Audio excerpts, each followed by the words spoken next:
What's up, everyone? Thank you for pressing play, hitting download, liking, subscribing, rating, and reviewing this episode of Kicking Out at 2. I'm your host, Dave Rosenbluth, and we're going to be bringing you, I'm going to be bringing you, because I'm flying solo this episode, the WWF Unforgiven 2000 recap that was voted by all of you in the polls on social media. It easily sweeped WCW Fall Brawl 2000 as we continue to trek through pro wrestling in the year 2000, the last year of three functional wrestling organizations competing for the top spot in the wrestling wars.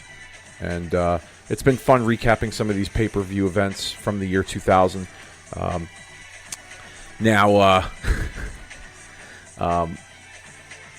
it comes to current day wrestling, I wanted to discuss some things that have taken place in the last several weeks, some announcements that have been made, particularly on the WWE end. WrestlePalooza was just recently. Last time we did a recording was the September 4th, 2000 Nitro episode, Russo's Revenge, the War Games match, which you guys have smashed it over in the archives by listening to that. Thank you very much. Continue to support us. We greatly appreciate it.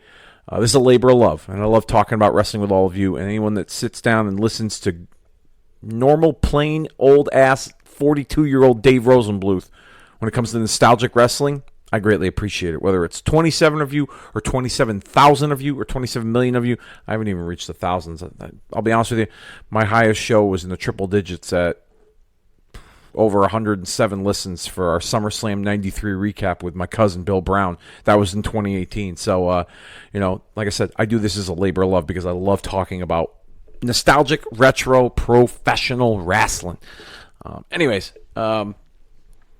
Yeah, a lot going on in the wrestling world, in the WWE end. WrestlePalooza just took place a couple of weeks ago, and it's a controversial subject amongst fans that I want to get into on a number of levels, okay? First off, the access to getting this app and to getting access to the show, because it was announced in the middle of August that WWE was going to be moving their PLEs to ESPN starting in 2026. And a few weeks later, they decide to bump that up and put out this WrestlePalooza show, which I'm not in love with the name. As a matter of fact, I think it's fucking stupid. See, there you go, me being critical of WWE. Mark it on your calendars, folks. Anyhow,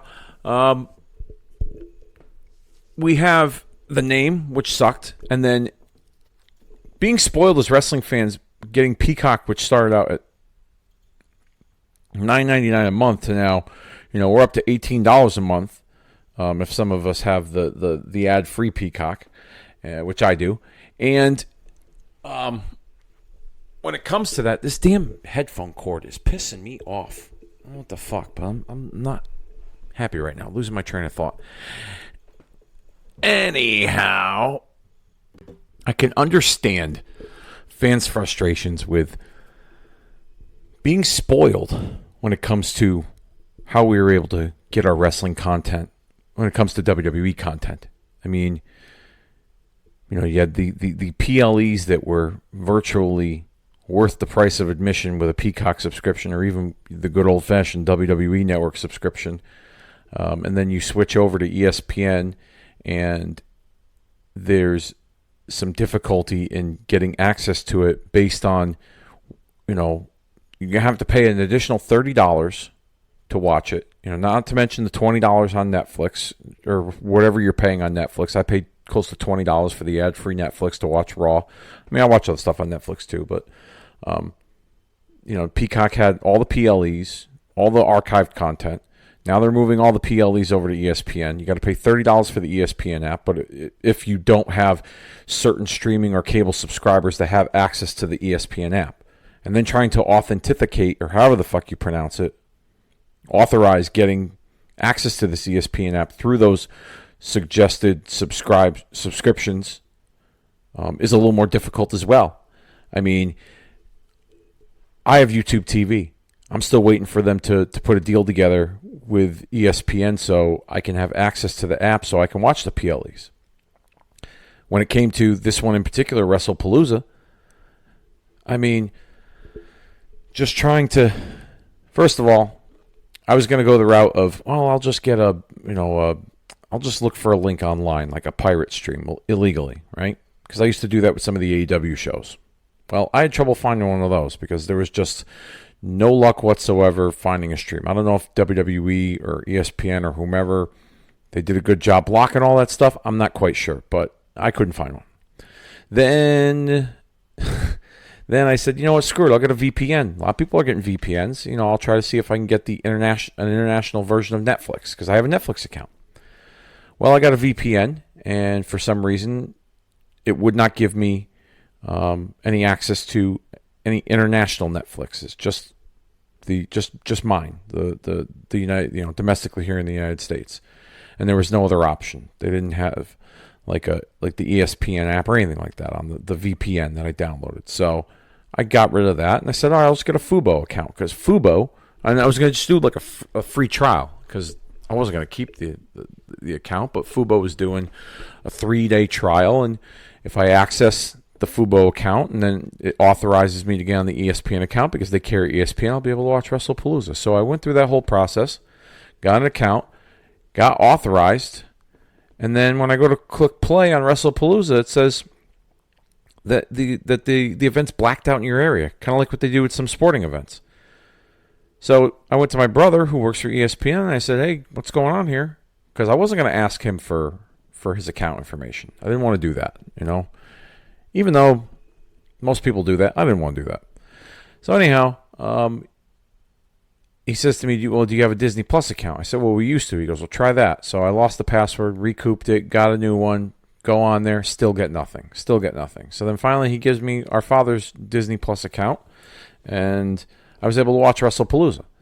But it took all that effort to do that. And in a short period of time, I was hoping that when they announced the deal that they were going to start doing the PLEs on ESPN in 2026, that it was going to give us time to figure out how that whole process works to get to that. Well, in a matter of weeks, they just said, screw it, we're going to give you WrestlePalooza on ESPN, and we're going to throw it all together, and that's that. So, as far as the show goes, for it being the first PLE on ESPN, I was very disappointed. I thought that there was going to be something bigger taking place. I was expecting some surprises, some big moments. Didn't really catch that. It just felt like a 3-hour episode of Monday Night Raw on Netflix. It really did. I'll run down some of the memorable talking points from that show. First one being Brock Lesnar and John Cena opening that show. I am in the minority here that I was not against John Cena getting squashed. I mean, when you saw, and this is the credit to WWE's production as well as the condition that Brock Lesnar keeps himself in, whether it's naturally or not. I'm not going to get into that debate either because I am not a fitness expert whatsoever. If you take a look at me, you'll see I am not a fitness expert. I keep myself in decent shape, but I am not some fucking Jack LaLanne by any means.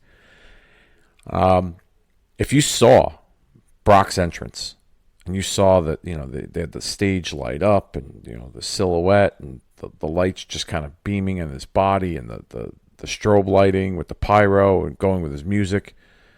How could you think that Brock Lesnar was not going to win that match?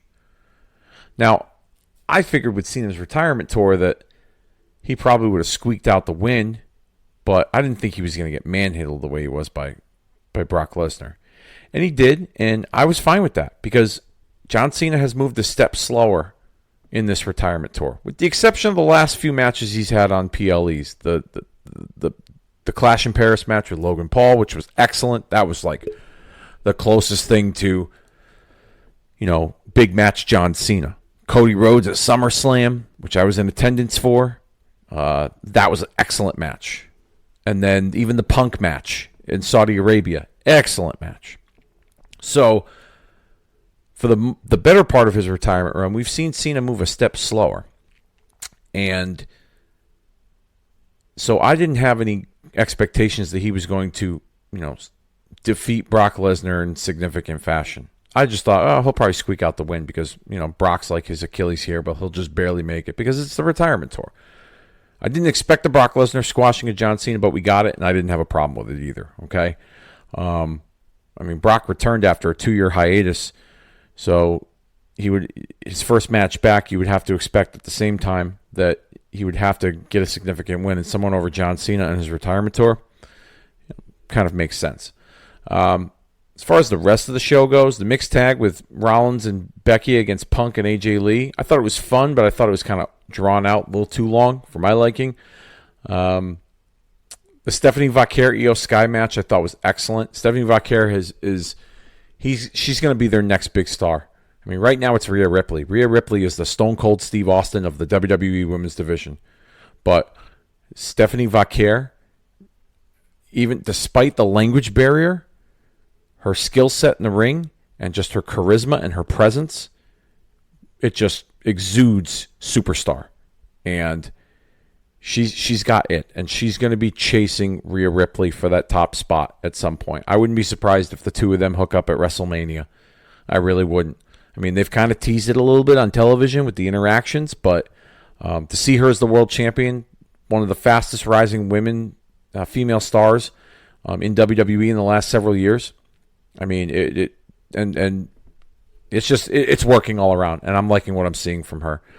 And then there's the title match with Drew McIntyre and Cody Rhodes. Now, I thought, this is my train of thought, and I'm sure a lot of folks thought this as well, that we were going to get an appearance by The Rock at the end of the match, or during the match at some point. The Rock was going to play a role in this match.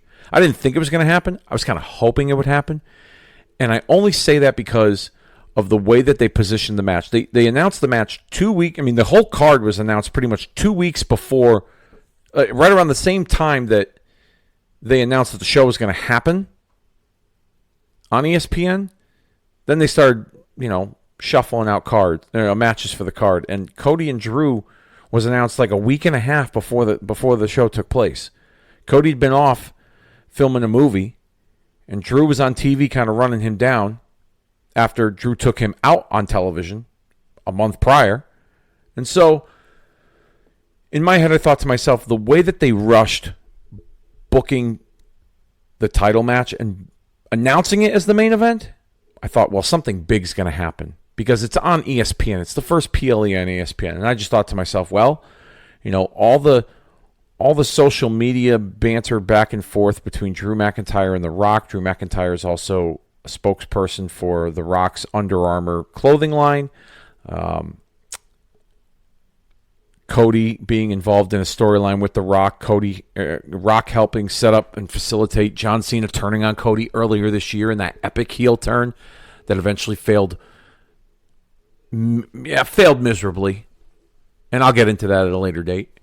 Okay, I just thought that all the dots were connected and the stars were aligned for The Rock to have some involvement. And I thought with a show like this, as big as this, Rock would want to be a part of the biggest show, to take place on ESPN. He was a part of the Netflix premiere. He was part of the Fox premiere. I thought, shit, ESPN, that would be a given. I was hoping it would happen. Didn't necessarily think it would happen, but I was really hoping it would happen just based on those points I just mentioned. And the match was very underwhelming. And I just felt like just as it was starting to pick up, the match ended. And I thought to myself, man, for the people that shelled out $30 to get that ESPN app, if you didn't have any other capabilities of getting the app through your cable or streaming, what a waste. Okay, what a waste. My guess is, too, that ESPN probably went to them and said, let's roll this out a little sooner. Can you make it happen? We need something big. Because the app had just come out, I think end of August, early September, something like that. So I think they were trying to get something big on that app. And WWE said, you know what? We'll accommodate you. And that's how this show got thrown together. So I guess it just happened to be a victim of circumstances. But I wasn't impressed with WrestlePalooza. Hopefully, as time goes on, this will change and we'll see bigger moments and a better product come out for them on the ESPN app with this partnership.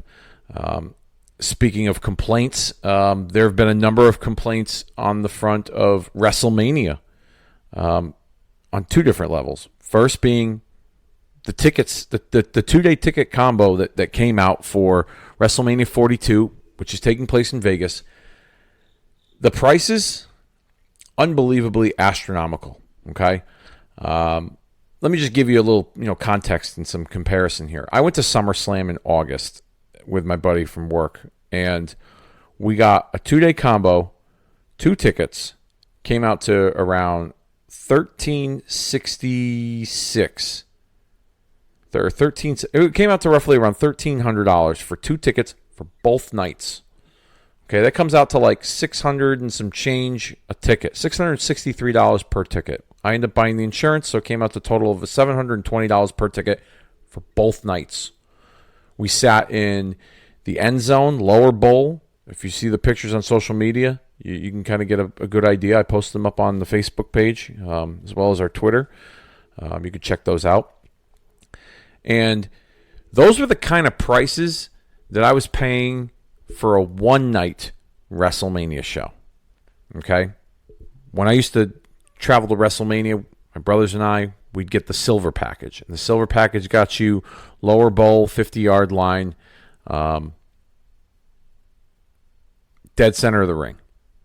And that included a seat to WrestleMania, a seat to the Hall of Fame, ticket to Monday Night Raw, 2 tickets for 2 different days, or a ticket for each for 2 different sessions of the fan access, as well as a 3 or 4 night stay in a hotel, depending on how long you're staying. If you're staying till Monday, it would be Friday to Monday. They'd have you come in.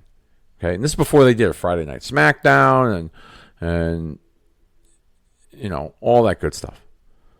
Okay, so with what you're going to be paying for WrestleMania in Vegas, these numbers are astronomical. Okay, for the cheapest ticket at WrestleMania next year to sit way, way up in the nosebleeds, it's going to cost you a whopping $854 before Ticketmaster fees. Now, if you want a ringside seat, floor seat, $8,998 before fees from Ticketmaster. So it'll roughly cost you probably about $9,000. Okay. Now there's all the other different tier packages, and there's options for suites and different tiers of what you want to buy for. So you can get a ringside seat, or you can get a ringside seat with like a plan where you'll get to get your own special entrance, like that green shirt guy that everyone talks about. He sits front row with the hat. Okay, I don't know what the man does for a living. Either he hit the lotto and he's just living his best life, or he's still living at home with his folks, or he's just really, really good with his money. Because I read somewhere that when he was at this past year's WrestleMania, he had a ringside seat for both nights. I'm assuming there was other things involved, like hotel, Hall of Fame, meet and greet, all this other stuff. He was like platinum VIP, whatever. I forget what the fuck it was. And it cost him a whopping $34,000 so that he could walk down the aisle during the countdown show with Michael Cole during Michael Cole's entrance. Okay? Take a picture in front of the ring, do all that stuff, right? $34,000. I love my wrestling, okay? The only way I would pay that kind of money is if I hit the lotto, Powerball, Mega Millions, whatever, and then I'd spend that stupid money to have that experience. So unless he's done that, good for him. But man, it is becoming more and more unaffordable to go to a WrestleMania. We've thought about it. My wife's even mentioned, like, oh yeah, maybe I'll go with you depending on where it is. But for the ticket prices, get the fuck out of here. And Vegas is even more expensive too. Vegas tourism has gone down. That was one of the main reasons why WrestleMania ran Easter weekend. Because Vegas and Easter, their tourism numbers are not where they think they're supposed to be. It's not a big touristy area for that holiday weekend. So what they do, they brought WrestleMania in to bump up their numbers. Now, next year's WrestleMania in Vegas is not going to be on Easter weekend, but it's going to be in Vegas again. And I could just only imagine how expensive it is going to be for someone to go spend the weekend. It's insane. It's NFL Super Bowl ticket levels, and I get it. Endeavor and TKO, they've done a good job of elevating WWE on a mainstream level. I mean, a lot of their stars with all these big endorsements that they're getting. television, movie. I mean, they're a big deal in entertainment and in sport. They are. And I'm talking about Endeavor / TKO. But man, like the heartbeat of wrestling fans and the consumer were families. Okay. A family of 4, whether it's a dad and a mom taking their kids or just a dad taking a couple of his kids or whatever. I feel like they're pricing out families, and I don't think that's a good thing long term. And I don't know if this is some strategy they're doing to try to recoup funds for the debt that they've acquired by purchasing WWE. I'm not quite sure how that works, okay? But I will say this. At this rate,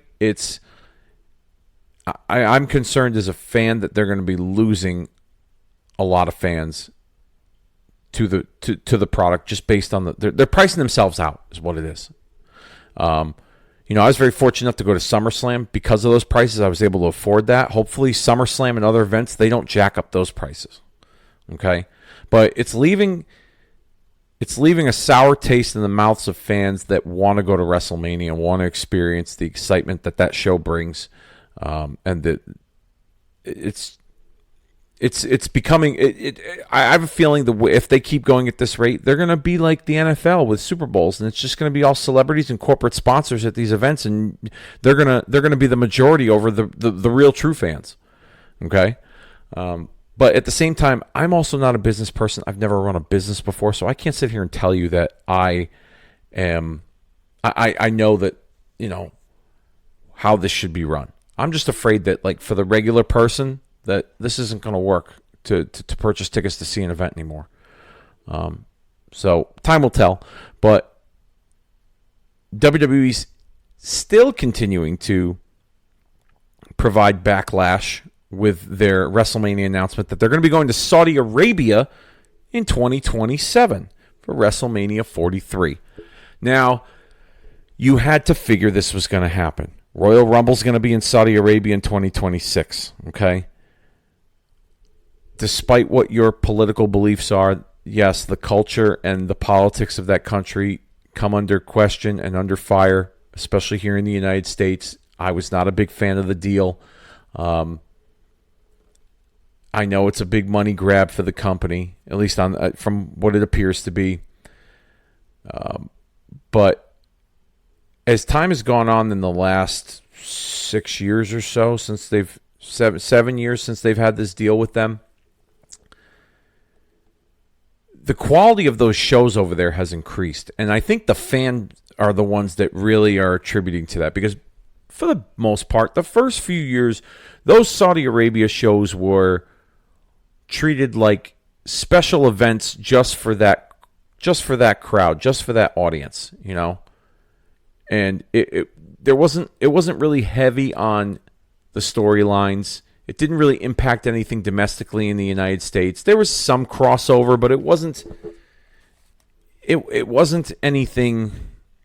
It wasn't anything that was going to significantly impact the stories and contradict what you were seeing on television domestically here in the States. But as time has gone on, they've kind of ditched that, and there's been the last few years. There's been at least 1 or 2 of those Saudi shows that have just been the crowd. They're really into it, and I got a feeling that when they go over there for WrestleMania, those 2 nights are going to be just that crowd going crazy, absolutely crazy. Now, regardless of what you think, okay, regardless of what you think when it comes to the politics behind it and the culture and the beliefs of the people that are in that country, running that country. At the end of the day, it's all about putting on an entertaining show, and hopefully they can do that. And I like my wrestling for my wrestling. I separate the politics and the wrestling, so I'm going to watch it, obviously, and I know a lot of you are too. And for those of you that say you're not going to watch it, guess what? You're going to find a way to watch it. Whether you're paying for it, whether you're not paying for it, whether you're watching clips on social media, or whether you're actually sitting in front of the television or your phone or your laptop or whatever, and you're going to find a way to watch it, and then you're going to find a way to complain about it, okay? You don't have to be in agreement with this deal. You don't have to be in agreement with the politics behind it. I'm not in agreement with a lot of it, okay? But there's nothing that any of us can do about it except if we don't want to watch it, we don't watch it. So do yourself a favor, do everybody else a favor, quit fucking complaining about it, shut the fuck up, and just move on from it. If you don't want to watch it, don't watch it, okay? You want to boycott it, boycott it. Do whatever you want. But it's getting to the point where a lot of fans who think that they are experts in how to run a wrestling organization or a business are chiming in as to why this is all wrong, okay? It really is, all right? And at the end of the day, it's a business. You know, WWE's not the first entity to go over there and entertain those people, okay? There have been boxing matches. There's been musical acts, okay? There's been an effort by sports and entertainment entities domestically here in the United States to go over there, whether it's for money or whether it's to provide some mainstream exposure to the culture over there and kind of reshape the culture of Saudi Arabia. All right? So people want to get upset and they want to get up in arms about WWE, performing over there, but they're not the first ones to do it, okay? UFC, all right, yes, owned by the same company, TKO. Boxing has been over there. There have been other musical acts that have played over there, all right? So just deal with it. If you don't like it, don't watch it. And if there's something else that you want to watch that weekend, then watch it. I mean, Bully Ray brought up a good idea on Busted Open recently where he mentioned that maybe Tony Khan could take the opportunity to capitalize on this and run head-to-head with WrestleMania by doing a show domestically in the United States or in North America. And I don't think that's a bad idea, okay? I mean, 2 nights WrestleMania, Saudi Arabia. It's going to be the first time that WrestleMania takes place in the afternoon, so it'll probably get a local start time, at least here on the East Coast in the United States, for 1 p.m. So you're going to get about 3.5, 4 hours each night, Saturday and Sunday, of WrestleMania. You could easily, if AEW were to run a show that same weekend or 2 shows or whatever, why not do something maybe after WrestleMania?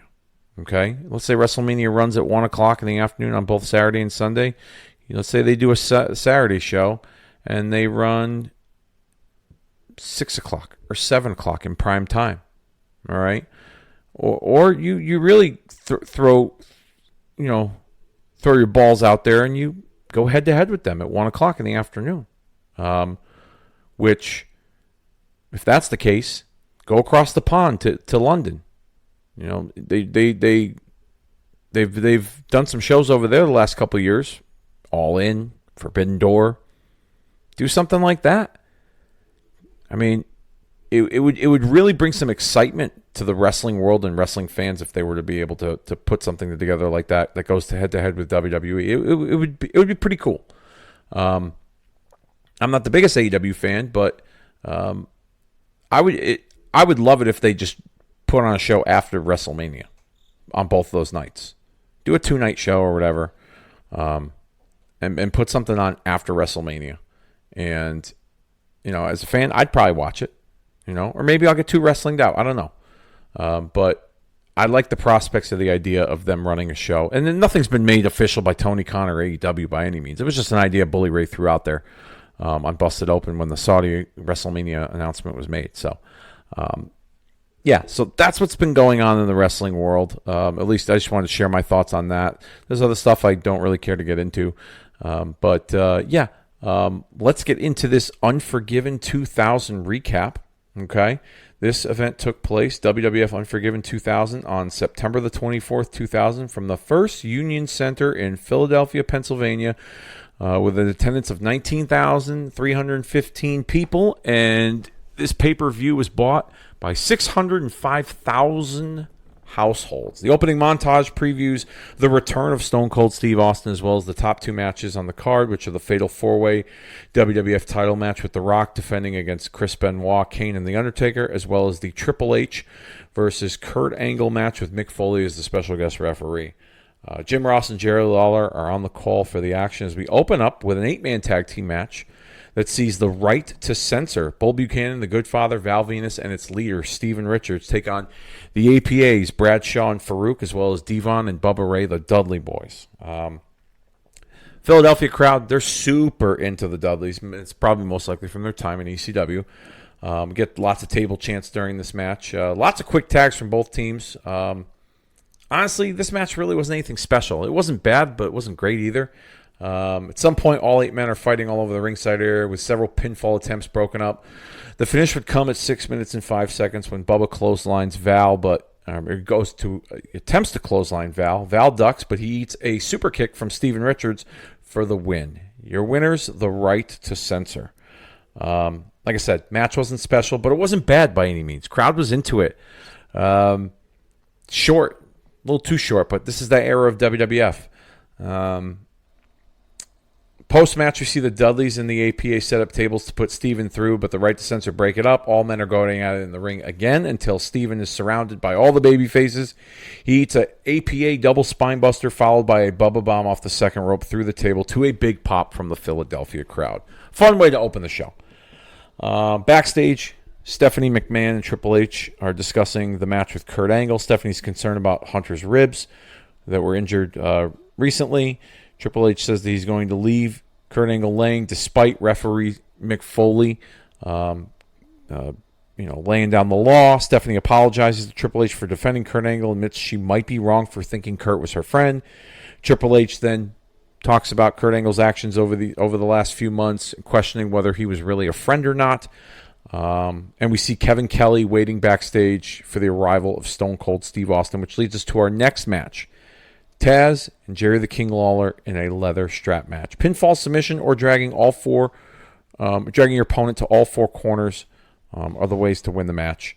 Taz gets on the offense early on with the leather strap, taunting Jim Ross as he's doing it. But Lawler fights back and whips Taz with the strap, as JR would say, taking him to the woodshed. We don't get too many attempts by both men to touch all 4 corners. But what we do get, which was interesting, was Jerry Lawler delivering 3 pile drivers to Taz, who no-sold them all. And my only guess is that they were trying to make Taz look strong. But, I mean, a pile driver, which was known, in kayfabe terms as the most dangerous move in wrestling. I mean, it used to be a disqualification in some of the wrestling territories to even use the pile driver. So, this is another match that wasn't anything to write home about, but the Philly crowd was behind it. The finish comes at 5 minutes and 7 seconds when Taz low blows the ref as Lawler tries to win by touching all 4 corners. Raven from ECW fame appears to a big reaction, delivering a DDT to Lawler. He would leave through the crowd as Taz would then capitalize by applying the Taz mission for the win. Your winner via submission, Taz. Bell-to-bell action, it really wasn't anything special, but Raven's appearance to a big pop was the highlight of the match. We get Steve Blackman backstage warming up for his match, as well as Kevin Kelly waiting for Stone Cold Steve Austin, who then arrives in his pickup truck. Austin then says he's the one that's going to be asking the questions, not answering them, to find out who ran him over. And then he assaults Kevin Kelly and walks off. Michael Cole would now join Jim Ross to call the show as Lawler is out of commission stemming from that beating he took from Taz and Raven, which leads us to our next match. Number 3, Hardcore Championship Open Invitational with a 10-minute time limit. We have European Champion Al Snow taking on Crash Holly, taking on Test with Trish Stratus, taking on Perry Saturn with Terry Reynolds, taking on Funaki, who's taking on the Hardcore Champion Steve Blackman. Pretty funny little bit here in the beginning. Al Snow, he came decked out as an Italian-American with a framed photo of Tony Danza, which I thought was pretty funny. It was just a funny bit he was doing at the time where he was the European champion. He was dressing up as the stereotype of the respective European country. He'd come out, representing Spain as a bullfighter. Italy looked like he was dressed up like a wannabe mobster, which I thought was kind of funny. He's done some other stuff too as well. Pinfalls galore, as the title can change hands at any given time within the 10-minute time limit. There was a funny spot where Terry Reynolds stole Al Snow's head. She tossed it to Saturn. He goes to nail Al Snow, but he ducks, nails Trish Stratus on the apron. Test grabs the head, tries to nail Saturn, but nails Terry on the apron instead. Yes, male-on-female violence was a thing in 2000 in the WWF, or in wrestling in general. If you go watch Nitro on the other channel, that it was every other match. The action makes its way over to the ringside area with all 6 guys. Crash Holly would get the first pinfall over Steve Blackman, nailing him with a trash can lid to become the Hardcore Champion. He would celebrate up the ramp until he's met with a trash can from Perry Saturn, who also pins him to win the Hardcore title. The action would spill into the crowd, which was a typical Hardcore match at this time in 2000 WWF. But it makes its way back into the ring with 2 minutes and 30 seconds left to go as Blackman begins to dominate the field with kendo stick shots to the remaining competitors. And at the 1 minute mark, Blackman would end up pinning Saturn to regain the Hardcore Championship. The rest of the field try to go after Blackman as the clock winds down for the remaining minute or so, but Steve Blackman retains the Hardcore Championship. Fun little match. Those Hardcore matches during that era were pretty fun. I was a big fan of the Hardcore matches. I liked Crash Holly, the 24/7 rule. I thought they were fun. It gave a lot of guys who weren't really doing a whole lot a role on the show, which I thought was pretty fun. Backstage, we see Kurt Angle talking to some people in the hallway when he turns around and runs into Stone Cold Steve Austin. This is a pretty funny segment here. We could see early signs of the chemistry these two had as Angle pretty much talked himself into an ass whooping by condescendingly giving Stone Cold an honorary gold medal, who then assaults him. It was the first time they interacted on TV, so it was kind of a big moment. At least back when I was watching, I felt it was a big moment because Austin was off TV. Angle was kind of making his way through the ranks. Be the first time they would share the screen together. I thought it was pretty cool. Our fourth match on the card, we have X-Pac going one-on-one with Chris Jericho. This was a good back-and-forth, fast-paced match. Jericho was insanely over with the Philadelphia crowd. Got a huge pop. And there was that thing called X-Pac heat, as the internet would phrase it. I think it was birthed in Philadelphia because the crowd was all over him every chance they got. I don't know if it was real heat or if it was X-Pac heat, but this was the period of time when I felt at least they were running out of ideas for X-Pac. It's the first time they had him out on his own without him being a sidekick or a tag team partner within the DX group. It wasn't a bad idea necessarily, but maybe in hindsight, a weird transition from him during this time period. It was kind of like a sink or swim situation. Like, he'd always been a sidekick to someone, at least throughout the years in wrestling. He was Razor Ramon's little buddy as the 1-2-3 kid. He was, 6 in the NWO, little sidekick to Hall and Nash. When he came back to the WWF, he was DX's little sidekick with Hunter and Road Dogg and X-Pac. So, it was kind of a little strange seeing him on his own. And he was still rocking the DX colors during the match. So, like I said, weird transition during this time for him. There was a funny spot in the match where Jericho would deliver X-Pac's Bronco Buster to him in the corner. X-Pac would then go for the nunchucks into the ring, but Jericho counters with a roll-up for a 2 count. X-Pac would follow up with an X-Factor onto Jericho for a near fall. Jericho goes for a lion salt, but X-Pac counters with knees to the chest area. He then goes up top for a drop kick, but Jericho catches him with the walls of Jericho for the submission and the win at 9 minutes and 5 seconds. It's a really fun match by these two. They really brought it. Post-match, X-Pac would attack Jericho with the nunchucks as the referee continued to break things up, so it looks like this isn't over yet. Mick Foley is backstage practicing his referee skills until Kurt Angle arrives to complain about Austin assaulting him. Angle then touts his Olympic gold medal win and that he won the gold medal with a head cold and irritable bowel syndrome. So this isn't going to stop him from beating Triple H. Foley doesn't want to hear him complaining, and in the moment decides that his match with Triple H is now a no disqualification match.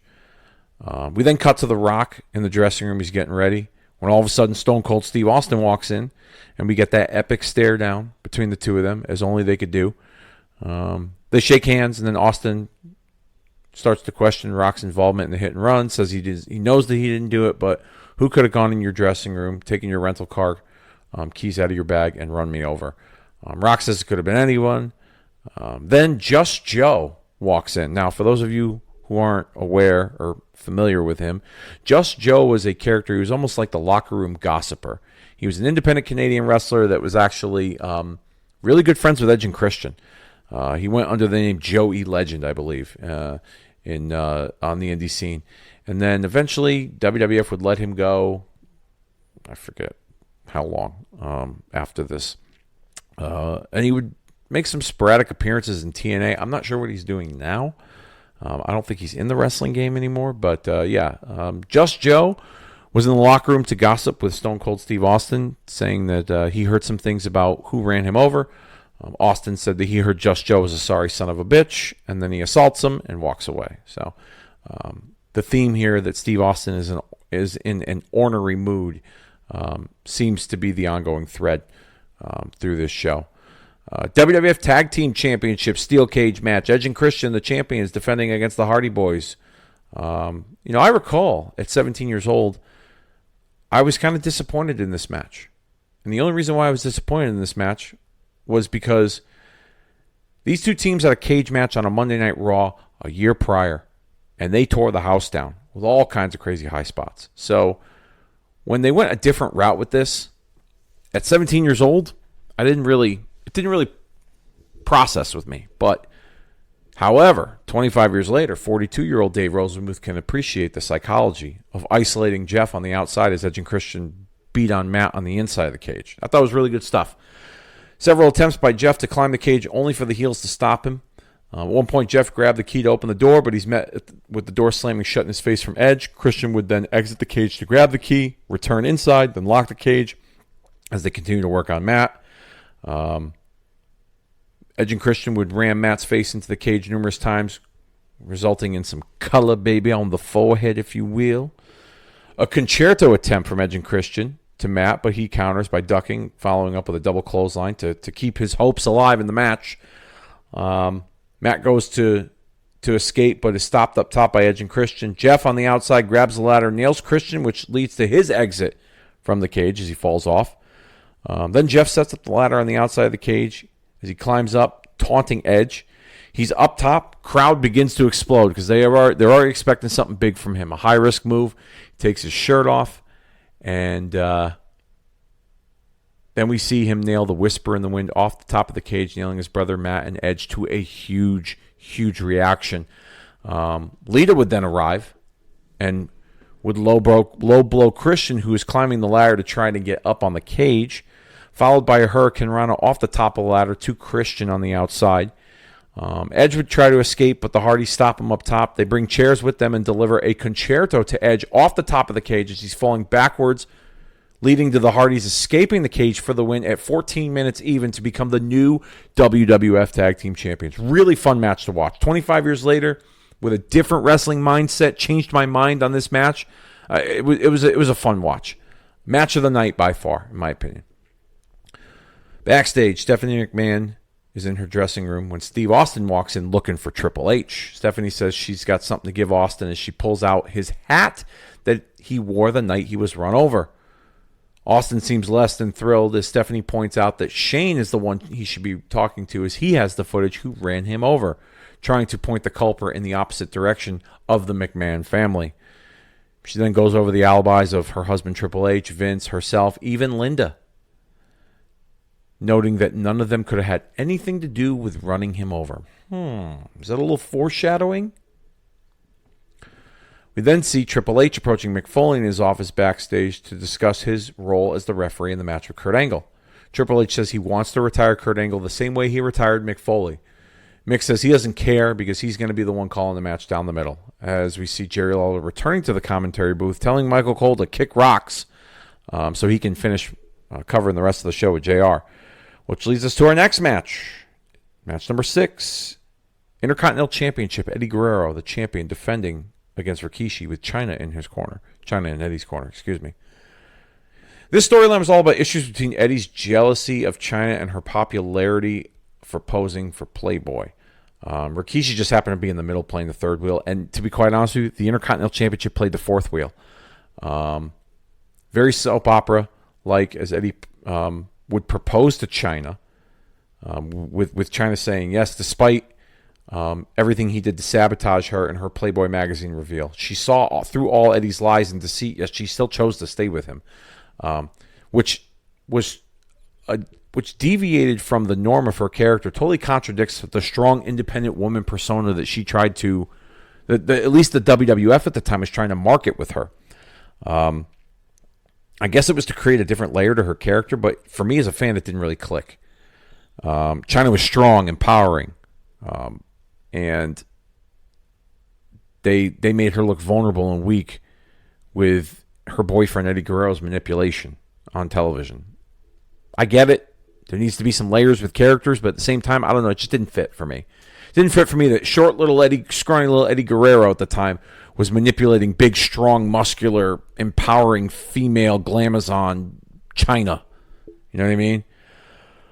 The match itself was really nothing home to write about, despite both of them being very talented. Rikishi would deliver a bonsai drop on Eddie, but China interferes to stop the count. The referee doesn't call for disqualification, which is weird. Then Rikishi confronts her and drags her into the ring and nails China with a crescent kick. And then the referee calls for the bell at 6 minutes and 10 seconds, disqualifying Rikishi. So, let me get this straight. China comes into the ring and stops Rikishi from beating Eddie when she breaks up the pin from the referee. The referee doesn't call for the DQ, but Rikishi assaults a woman who's not involved in the match. He's not assaulted by her, but the referee decides to ring the bell and the match is over. Yeah, it doesn't make sense to me. This match was heavy on story and light on action. I'll say that. Undertaker's backstage with Jonathan Coachman as he discusses his match for the WWF Championship. Over in the other locker room, we see Kurt Angle crying backstage about the day he's having when Trish Stratus walks in to offer him some comfort. Which leads us to our next match. No disqualification match. Triple H with Stephanie McMahon taking on Kurt Angle with Mick Foley as the special guest referee. This was a great, entertaining storyline, but the payoff just lacked impact, in my opinion. It fell flat. I'm not sure if this had anything to do with backstage politics or Triple H's involvement in the Austin hit and run angle a few months later, but I thought for all the buildup it had in the last few months that there was going to be this huge payoff in the form of Stephanie McMahon turning on Triple H and aligning with Kurt. Considering this was a rare heel versus heel matchup, you would think they'd orchestrate someone turning. Like one scenario I thought of would take place would be the McMahons endorsing Angle as their champ and Triple H turning babyface. This ending didn't feel like the ending they had planned, in my personal opinion. Not that I know what their plans were. This just didn't seem... Whether it ended up with my scenario or not, this didn't feel like the planned finish to the story. The match wasn't bad, and the post-match stuff with Triple H forcefully kissing Stephanie after the match kind of left things open, at least in my eyes, to return to maybe splitting them up. But at the time, as a fan, I was disappointed. The action was all over, and this was another story that was heavy on soap opera, but it was matched with the action bell to bell in the ring. Cool spot in the match saw Angle overhead suplex Triple H from the English announce table through the Spanish announcer's table. Angle would work on Hunter's taped ribs, resulting in internal bleeding coming out of his mouth. Foley, for the most part, he played the straight-laced referee, calling it down the middle, just kind of letting them destroy each other, being the one there to count the pinfall or raise the hand of the winner. Stephanie enters the ring to check on Hunter, who says that she has to choose between him or Kurt, which then leads to our finish at 17 minutes and 28 seconds. Stephanie McMahon nailing Kurt Angle with a low blow kick, followed up by Triple H pedigreeing Angle for the win. Again, this was a good match, but to me, the finish fell flat considering the storyline and the build-up to this point. Another storyline-driven segment here on this show. Not an official match, but it was advertised that Steve Austin was going to be returning at Unforgiven so he could figure out who's the one that ran him over. And Shane McMahon would return to television, promising to deliver footage of who ran over Stone Cold Steve Austin, but instead he shows a clip of an episode of Monday Night Raw back in July of 1999 with Steve Blackman running over Ken Shamrock with his car in the parking lot. Obviously, this is Shane trying to pin it on Steve Blackman for revenge from their SummerSlam match a month prior when Blackman knocked Shane off the top of the Titantron to win the Hardcore title. Blackman would come out and confront Shane. But Austin would make his way out, and he ends up stunning both men. Shane stuns him about like 5 or 6 times, which was a little overkill, but I don't know, maybe he was making up for it for lost time. Crowd was into it. He was drinking some beers, doing his Austin thing as he does. At that time, 17-year-old Dave Rosenbluth was like, oh, this is kind of weak. He comes back, and this is all he does. I mean, he stuns Shane McMahon and Steve Blackman. Like, this is it. But, 42-year-old Dave Rosenbluth was like, all right, they were just building to something. And what they built to, well, I'll get into that, next month with our No Mercy recap, which was voted by all of you in the polls. Backstage, The Rock, he talks more shit about his 3 opponents. Says that Kane's going to light his big red ass on fire. Undertaker rides around the First Union Center on his motorcycle because it gives him that funny feeling. Typical Rock stuff in that day and age. Which leads us to our main event, the 8th and final match of the evening. Fatal 4-way WWF Championship match. The Rock defending the championship against Kane, The Undertaker, and Chris Benoit. This wasn't a bad match. They pretty much meshed well together, all 4 of them, with their respective styles. Even the 4-way concept, it flowed pretty good for the most part. At one point in the match, Benoit would nail The Undertaker with a chair for the cover and the win, and he would leave with the WWE Championship until Mick Foley would arrive, Commissioner Mick Foley, to restart the match because The Undertaker's foot was on the bottom rope, which wasn't made public to the live audience. And I thought this was a no disqualification match under Fatal 4-Way rules. I mean, a rope break, does that really matter? I didn't get this.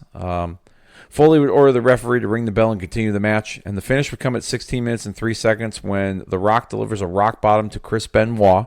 Undertaker tries to stop the count, but Kane pulls him out to the outside, and Rock retains the WWF Championship. Your winner, and still World Wrestling Federation champion, The Rock.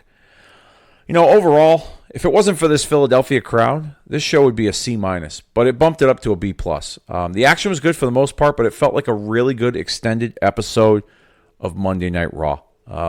Didn't feel like a pay-per-view to me. Even watching it back now, it didn't really feel like a pay-per-view. So that about does it for this episode of Kicking Out at 2. Thank you all so very much for pressing play, hitting download, liking, subscribing, rating, and reviewing. Next couple episodes, going to be recapping WWF No Mercy from 2000. It was the night that Kurt Angle won the World Wrestling Federation Championship, defeating The Rock. It was also Stone Cold Steve Austin's return match, coming back from that neck injury to face the culprit that ran him over.